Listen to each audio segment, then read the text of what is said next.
Okay, it's going. All right. Presentation. Welcome to the Art and Photoshop crash course by me.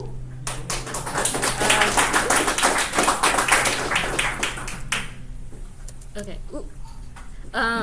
So the first thing I can teach you is the basics of rendering, and rendering is making your is adding shading so that it looks natural with lighting and stuff. So that's the basics. It's kind of labeled weird. Hey, can I move my mouse? Oh, you see my mouse, right? Okay.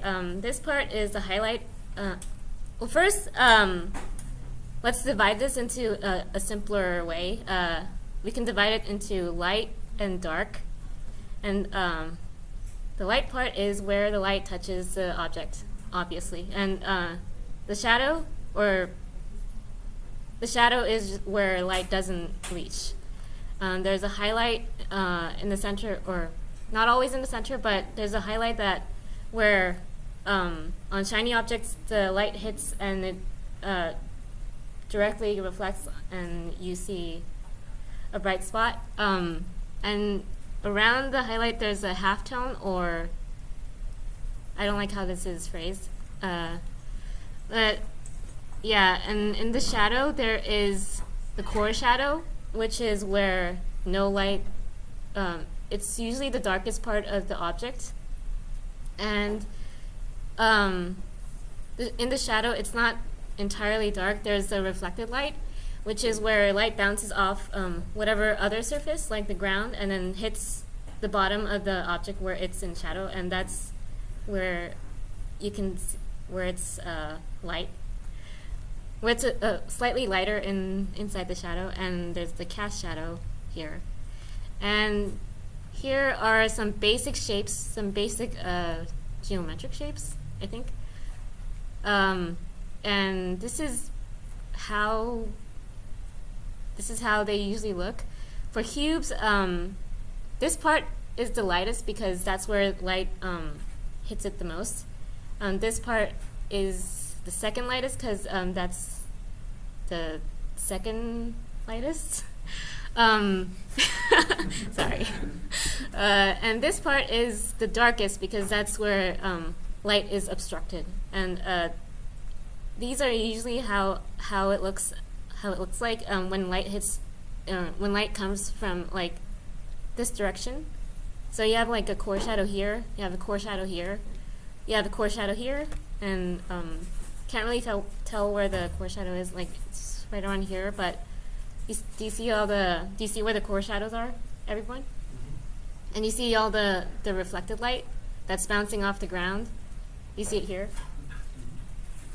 So that's the basics, and if you master this, if you know how to render these, then you can render pretty much anything, because like if you want to make a tree, like a tree is a sphere and also a cylinder, like a sphere on top of a cylinder, and you just kind of put them together, mix them together, and you can like render it appropriately. So that's rendering. And color theory is a whole new world that is going to take hours to talk about, but I will show you as much as I can with everything I know. Well, not everything, but so this is very basic color theory. There are cool colors and there are warm colors. Cool colors are bluish, like it includes like green, blue, purple, and warm colors incorporate yellow, red, and orange colors. But it just even within like a certain color family, like within the reds, there's also like cool red and there's a warmer red. You see here, and like there's a cool yellow and warm yellow. Like do you see this yellow kind of looks a little bit cooler? Do you get what I mean? Yeah. There's also saturation, which is how intense a color is. So like say I can explain this like with the bottle of paint. Like if you have a bottle of paint and you squeeze out the pure substance, then it'll most likely be very saturated, like a pure color. But if you add more paint to it, like gray or any other color, it'll get more dull and it's a little more tainted. And yeah, can you guys tell? Wait, you can't really. Can you tell the difference between these two? I can't really. A little bit? Yeah. So you guys get what saturation means, right? Okay, good. And there's also values, which is how light or dark something is. And that's pretty self-explanatory. Wait.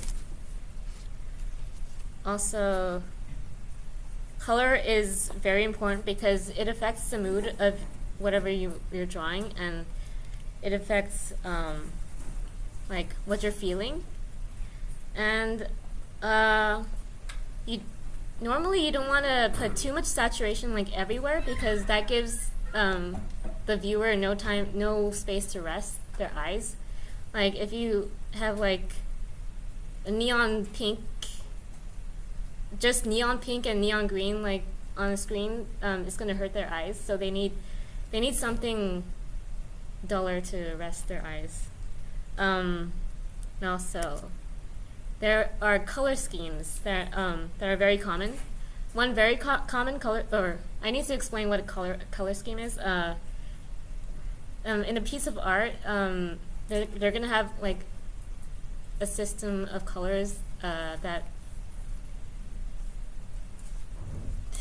it's kind of hard to explain. But well, this is the color wheel. The color wheel is an artist's friend, and it goes like this.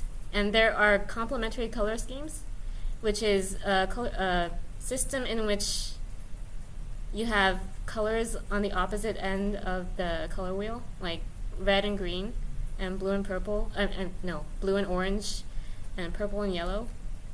Those are very common color schemes. And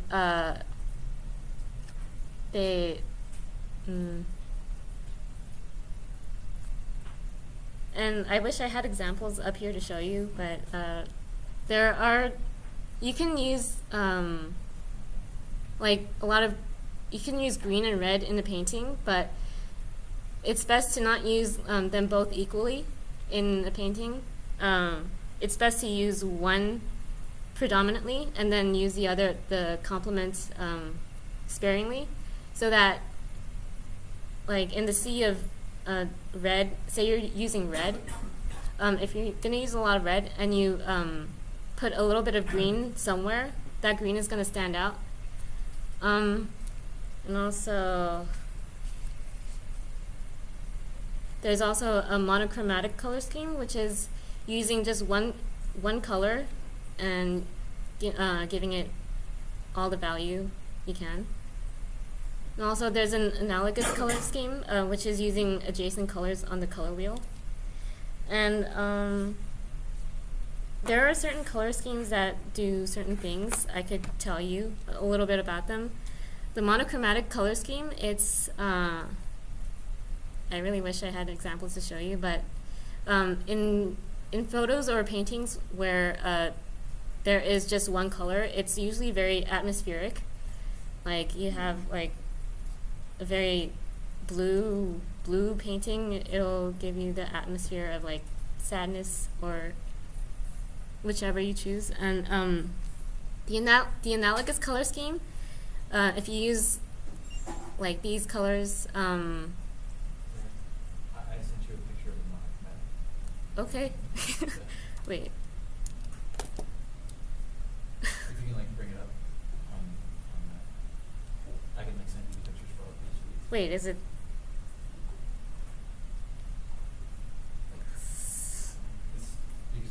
Is it this one?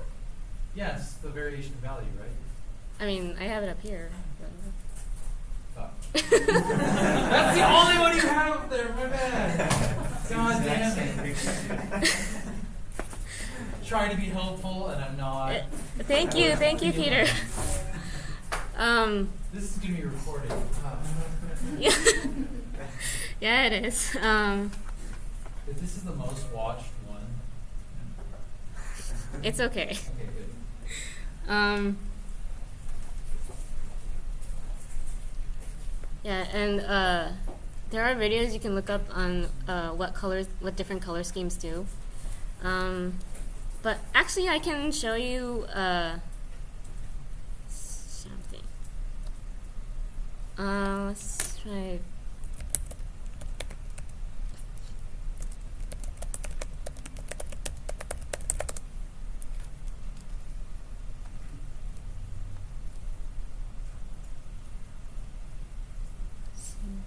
I guess we'll choose this. So this is like a monochromatic painting, and this uses predominantly blue, and it's very atmospheric.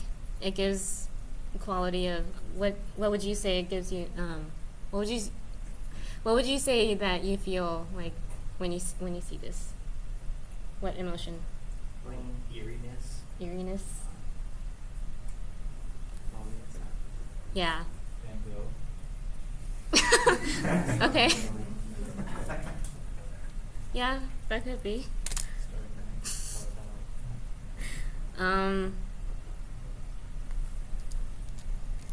Yeah, I could send a link to this one guy who explains it way better than I can about what different color schemes do, and about a lot more on color theory. So there's that. Also, leading the eye through contrast. What I mean by that is that usually we want our focus to be on the character in our game, or we want it to be on something in the background that we want to stand out, that the player can interact with. So we want to grab people's attention to the right place. And one way to do that is through contrast, and by definition, contrast means a difference in lightness, brightness, and or hue between two colors that makes them more or less distinguishable. So you all understand the concept of light and dark, contrast, or saturation, and what was it? Yeah, y'all understand those concepts that I told you, right? So that's really important in making our character stand out from the background. But looking at this this screenshot of Journey, can you all tell me why this character stands out using the vocabulary I taught you? Where? Well, the main character, right? Yeah, the main character is very saturated here, and the background is very.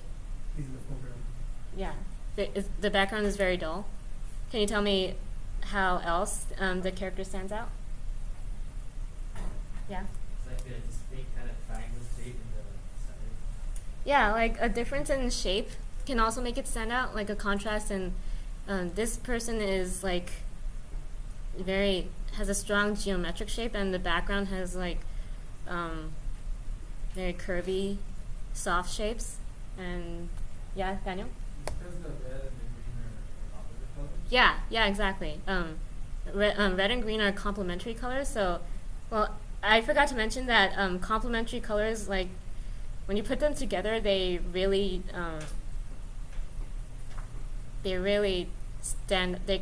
contrast each other the most. Like as opposed to two colors like yellow and orange, they don't really stand out from each other that much. So using complementary colors is one way to make something stand out. And any other reason why this character stands out from the background? Yes. Hard edges, the outlines. Yeah, hard edges. Like this character has hard edges, and the background is kind of just a little bit blurry. Any other reason? There's nothing else. I guess so. In a way. It's only red on the screen, yeah. Thank you, Will. Well, another reason is because of internal contrast, which means like within this shape there is a lot of contrast. Hi. Because you see the face is like really dark and the eyes are really light. That's a lot of contrast within the shape. But in the background, you see it's predominantly light, and it's very faded looking. Do you guys see that? Yeah. So that's one way to for us as artists to make whatever we want stand out. So hopefully we can apply it to this game. And analyzing style, this I feel is an important skill to have as someone who's going to work in any studio industry, to be honest, because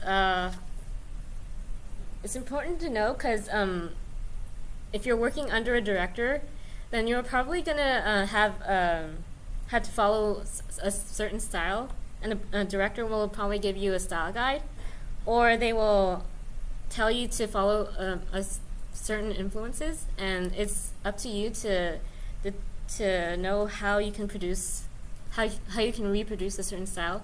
So you need to analyze like all of these things and more, like talking about the strokes. Are the strokes sketchy? Are the strokes clean? Are the lines clean? For the rendering, is it minimalistic, meaning there's not much soft shading, or is it more realistically rendered? What's the color palette like? And is it realistic or cartoony? And are the characters cartoonishly proportioned, or are they normal? And what's the feel? So let's practice with these examples. So Don't Starve. What can you tell me about this style from looking at this? Yeah? Big head. Yeah, big head. Like weird proportions. Human beings don't have this. Well, some may, but but usually people. They're still beautiful. Yeah, usually people are not proportioned like this, so we can tell that it's very cartoony. And what else? What other qualities do you see in this that makes it unique? It's simplistic. It's not super detailed. Yeah, it's simplistic. And what else? Very sketchy. Yes, very, very sketchy. That's what makes it unique about this certain game. And anything else that's unique about this? Yes?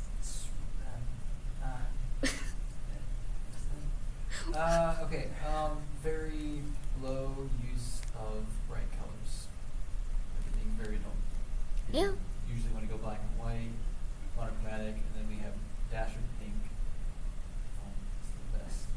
Yeah, it's mostly monochromatic, in this particular one, but in the game the colors are desaturated. So we want to recognize these qualities, and we want to try to mimic them. And also, let's look at this, Crom. What can you tell about this style? Kind of more like anime, manga. Yeah, that's a certain style. On? Is detailed compared to the Info stuff. Yeah, it's very, very detailed, and lots of buckles, and yeah. And what else can we tell about this? Realistic proportions. Yeah, he's proportioned a lot more realistically than this guy. And what else can we tell about this style?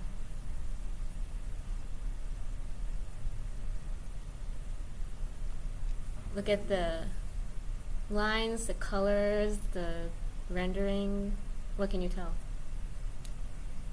The shading is really not harsh, but it doesn't really fade much. Yeah. It's like blocks. Yeah, it's more like cell shaded. Is that the right word? I think. But yeah. So if you can do that, then you can analyze the style, and you can mimic whatever style that you were assigned. And I will probably be giving you a style guide to follow, and also some inspiration. Silhouettes. Silhouettes are very important because we will be looking at a small screen, or on mobile we will be looking at a small screen, And also, if it's a fast-paced game, characters and enemies will go by like really quick. So we need to be able to recognize them easily if we want players to know what they're up against. And for bad silhouettes are like this example here. They are confusing. They're blobby unless you are going for a blob. They are mushy. They don't have much features, much distinguishable features. They are vague, like this, Jigglypuff, and they are ambiguous. Like this could have been a Voltorb or anything else, or a Pokeball, but no, because this is really bad silhouette because we don't know what it is. We can't tell. And these silhouettes, good silhouettes, are easily recognizable. And they are unique, and they can have a personality, and they can tell a story just by looking at them. Now, who can tell me what this character is? Grabs. Yes. And who can tell me what this character is? Roadrunner. Yeah, Roadrunner. Wait, oh, you can't see this. Which one? Do you see? It's kind of hard to see the red dot.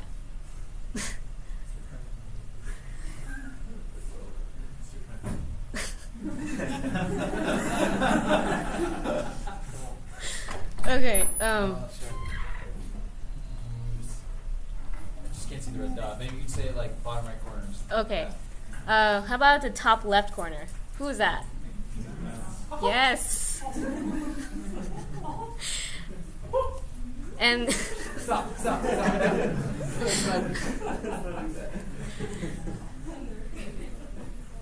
and we can tell we can instantly tell who these characters are because their silhouettes are strong. They have strong distinguishable features, and you can tell certain things about them. Like, I'm pointing to the second picture. That character has duck feet and a duck bill. That tells me he's probably a duck.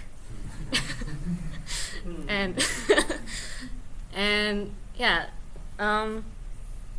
So, you can start with silhouettes in your concept art, and that's the way to tell if you have a strong character design. That's just one way. You can draw a character and then cover it with black, and to only see their form. And if you can't tell what it is, then you can't. It's not really a good character design.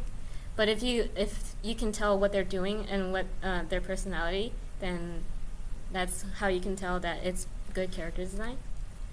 And what? No, I was just looking at Squidward. Okay. SpongeBob. Moving on. All right. So we have specific parameters for our game. The format is usually 1920 by 1080 pixels. That's how large the screen we're going to be working with. So your assets, usually they don't need to be larger than 1024 by 1024. Like there's a video that I put up in the art Discord in the very first thing that tells you a little bit about our format. And unless the assets, say this is the screen I'm looking at, unless the assets go beyond, like it's a huge planet that you're gonna pass by, they don't need to be larger than like 1920 by 1080. And also we want to use PNG files for our assets, so that when we're drawing and we have blank spaces, those blank spaces will be transparent, and in a JPEG they'll just turn out white. And we also want to trim down unused space around the image. Also, if you're going to animate, for the love of God, please don't make the frame like 50 frames. Don't make the animation more than 50 frames for like one thing. That'll really bog down the computer, and it's going to be really, the tech team will hate you. Oh yeah. Yeah. Oh yeah. And as a producer, just makes my job hard. Well, Michael's job, because he's actually your producer. So yeah. Pretty much. Yeah. Yeah, so please, artists, animators, please make it at max 15 frames of animation for one thing. That's a good rule of thumb. All right, Photoshop time. Mm.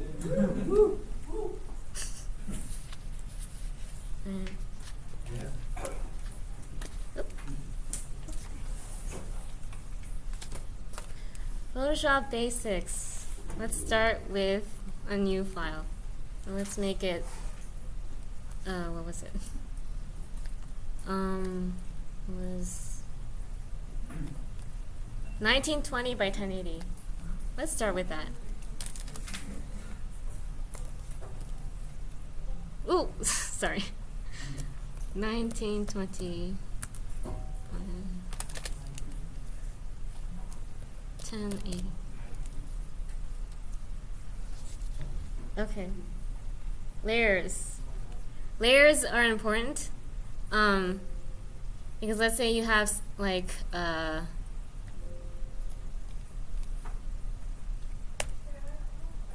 yeah. Resolution, it's kind of, resolution is usually measured in like dots, pixels per inch, but if you already know what, how many pixels you're going to work with, you just need to know just how many, it's kind of hard to explain. It's like, you have like,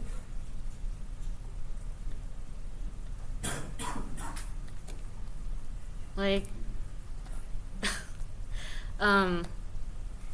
there's like 1,000 pixels per inch. You don't, if you already told Photoshop that like your thing is gonna be, what was this again? 1280 by 1080. Like you don't really need to. You don't really need the resolution because you already told it how many pixels it's gonna have. Is that? Do you guys understand? She's asking about the multiple twos. Oh, the multiple. Asking about the DPI because I know for on the screen and like regarding printing and on the screen is kind of different. Oh. Oh. Well, in that case, usually 300 DPI is good for printing, or more. Yeah.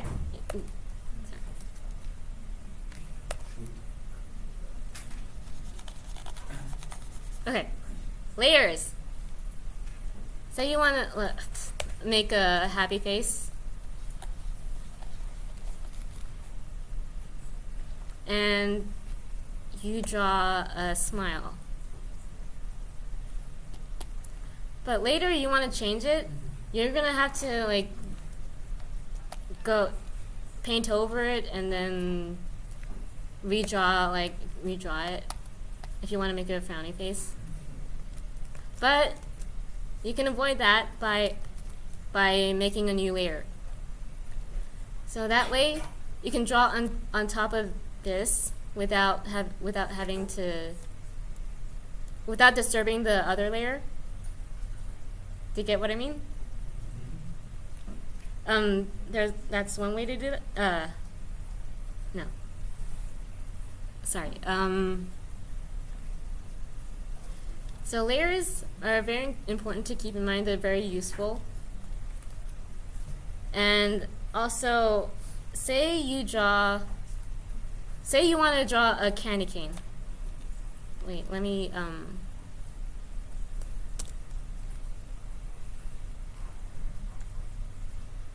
make a new layer.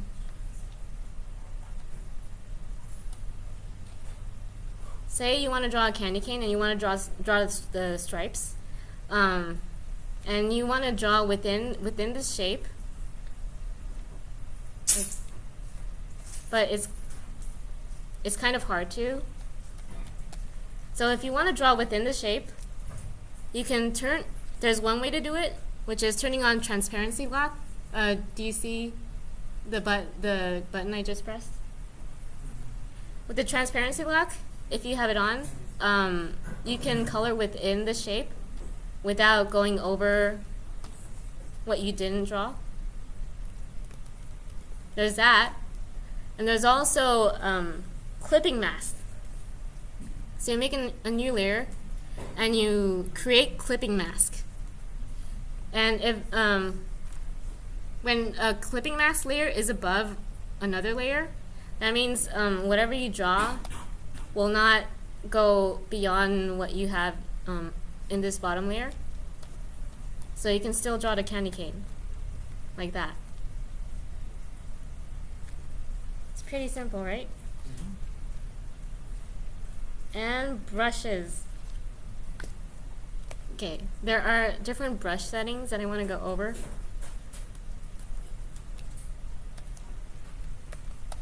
Oop.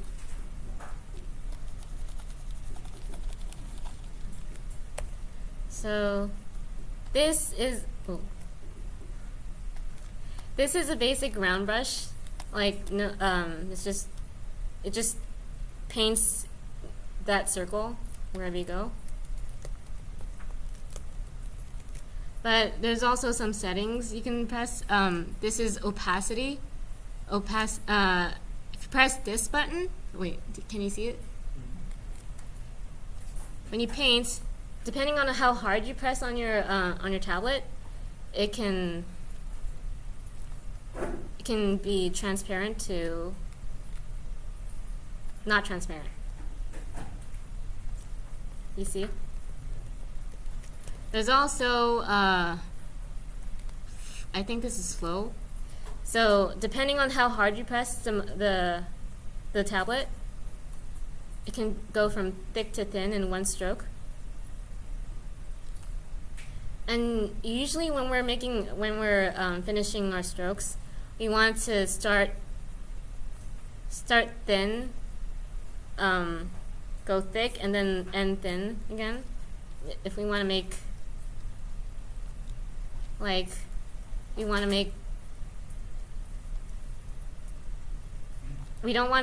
usually don't want to end like this with a big fat stroke. Or that's just a good way to sketch. And also some shortcuts that I have learned along the way. If you want to increase your brush size or decrease, you press the open and close bracket, which is the key that looks like this. This one makes the brush size smaller. This one makes it bigger. I'm pressing that right now, so it's becoming bigger. So you don't have to like right click and then manually change the size. Ooh. Alright, and also, say you shade something and you want to make the shading really smooth. Ooh, sorry.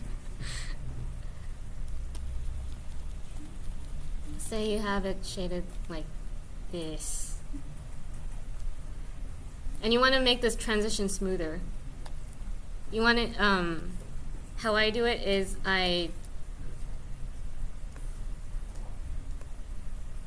y'all know how to, the eyedropper tool works, right? Like you pick a color and then it paints in that color. The shortcut is to press the Alt button and then click on the color you want, and then it'll automatically paint in that color. And if you want to start shading, you can turn on the opacity jitter, and then right now I'm not pressing very hard, but I'm still using that color, and just keep on shading like that. There's also soft edges too. And also, y'all remember how we talked about contrast and saturation and value before, right? So let's take a picture.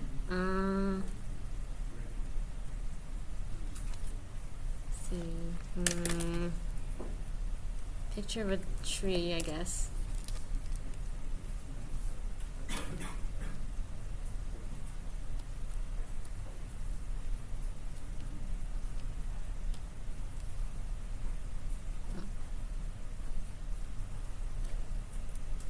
I'm pressing Control T to transform. Let's say we want to give this more contrast in color. That's very easy to do in Photoshop. You just press Control U, and you can raise or lower the saturation like that. You can make it really saturated and really hurt your eyes like this, or you can turn it down and make it more desaturated. So that's really easy with the press of Control U. And you can make it lighter or darker. And there's also adding contrast with value. That's also really easy to do. You just press Control L, and it'll bring up this window, and you can increase the shadows or increase the highlights. And if you like, increase it like this, and you can make the picture more contrasty. Okay. Now, how much time do I have? I have a little bit of time to do a little bit of a demo. Let's see. Now, can anyone give me a simple idea to draw, like a simple character or just a really simple object or character? Big-headed child. Big-headed child. Okay. That was me.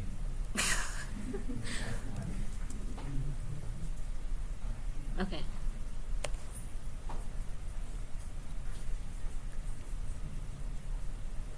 So I want A big brain. a big brain. Yeah. It's not a model here. Okay. A big-headed child. Okay. So how I would start is I would just start with a rough. Like, I want to make this child very big-headed. Start very simply.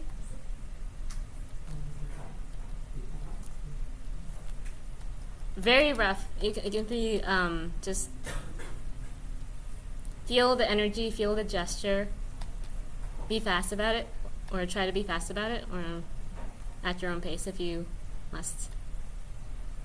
So like, I have this really rough thing of a big-headed child. So next I can click on another layer so that I don't touch the bottom layer. So I can go to a more defined brush. Yeah. So I can start doing some more finished line work. I'm not going to be very precise here for the sake of time, but I can just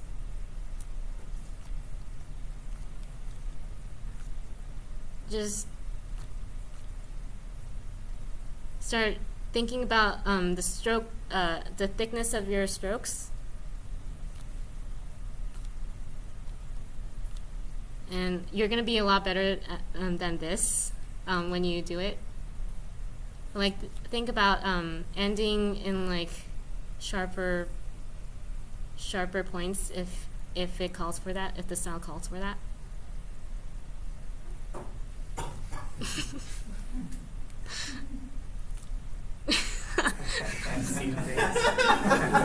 Whatever.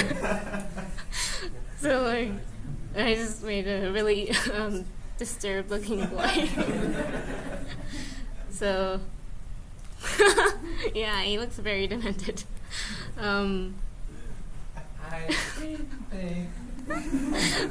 Okay. So yes, thank you, Peter, for the sound effects. So Have I call it after? So you can make you can keep refining it by adding more layers, and you can lower the opacity by doing this. So you can see, on the layer on top, you can work with it without getting distracted by the darkness of these lines. So you can keep refining as much as you want. So you want to color it. You can just add a layer to the bottom and just start coloring. But you're probably gonna be a lot neater than me right now. So you can start filling in the shape. You're not rendering at this point. You're just filling it in like that.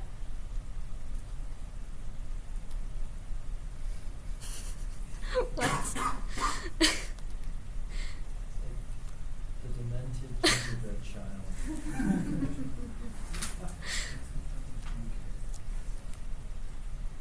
So yeah. I used to live in a gingerbread house, and somebody ate it. Fucking humans. And also, now you're gonna start shading. Let's say the light comes from here. You're gonna start shading according to the, you remember the rendering slide that I showed you? So you can either start with a clipping mask, or you can do transparency lock to shade. So you can shade by handpicking these colors as you see fit, like this. Or you can shade by using the multiply tool, or the multiply setting. Oop. Oop. And you can choose a certain shade, like a light purple, or that's too saturated, like this, and you can still shade that way. Oh, and by the way, when you render, don't make your highlights like pure white. Don't mix it with pure white or pure black, because that's gonna make it really muddy. So if I want this kid to look shiny, I can pick a better color, like a yellow. Oh, still a multiply. Oh. But I want to make it look shiny and look really good. I can pick yellow to make him look better, so he looks shiny. And I could pick a better color than white to color his hair. And the shadows will be affected by the color around. So if you have like a sky blue background, then parts of the shadow will be affected by it. So what I would do sometimes is just start filling it in using that color with a really soft brush, really subtle. Ooh. Is this still on? Okay. Yeah. So do y'all see how that works? And I think that's it. Any questions? Yeah? I have a question for explaining the piece. I know this is started for CYMA and then the RGB. Which one should we use? I think CMYK is for printing. Wait, no. Was it? Yeah. So we should keep it Yeah, RGB. Any other questions about Photoshop or? Yes? What has been the most useful resource outside VGDA and school? Concerning Photoshop or in general? In general. In general, well, one resource I use that I found to be really useful is lynda.com, and it's free for all of us to use if you didn't know. You can look up tutorials for anything. You can look up tutorials for Photoshop, and I use it to look up tutorials for 3D art, and that's how I was able to make one of my characters. And yeah, that's a really good tool to use. What was the website again? Lynda.com. Lynda.com, but you can access it through your school account. All Cal State Long Beach students get it for free.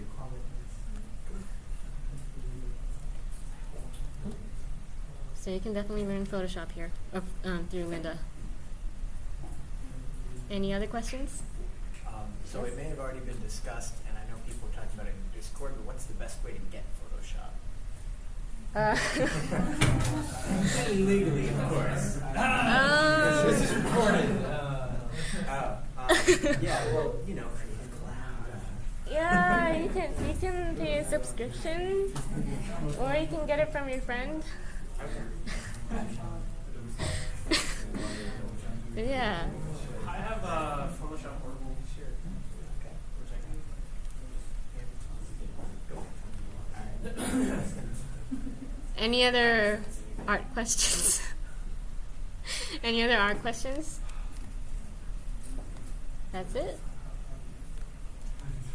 Oh, yeah. Do you have any advice with working with other disciplines? With other disciplines? Working with other disciplines as an artist. With other disciplines,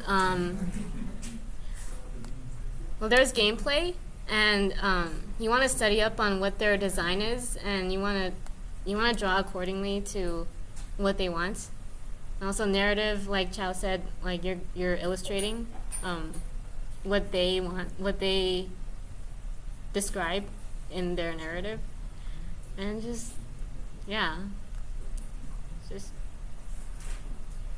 read up on what they put out. Any other questions? So, do we have to use Photoshop, or can we use like an equivalent program? You can use an equivalent program as long as you can export in PNG. Okay. Like, you know how that works, right? Yeah. As long as you can export in PNG and maybe PSD files. Okay. Yeah. Any other questions? Is there like a shortcut to make your layers transparent? Make your layers transparent. Yeah. Like, to hide them? No? Oh, to hide them, yeah, there's a shortcut. You just press these buttons, this eye icon. Oh no, I meant like. Oh. So like, you know how like every single layer had like a basic design, and you kind of like made them a bit lighter so you could look on the next Oh. layer to see the previous layer. Oh, to turn down the opacity? Yeah. Or something. It's pretty much just you toggle, you turn this dial, wait, no.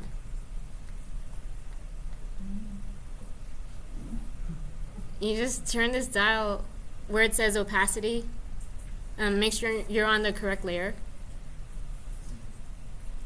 Wait, I'm not sure if it's, yeah. Just use this. You have 1 minute left. Any other last minute questions? Last question. I think that is all.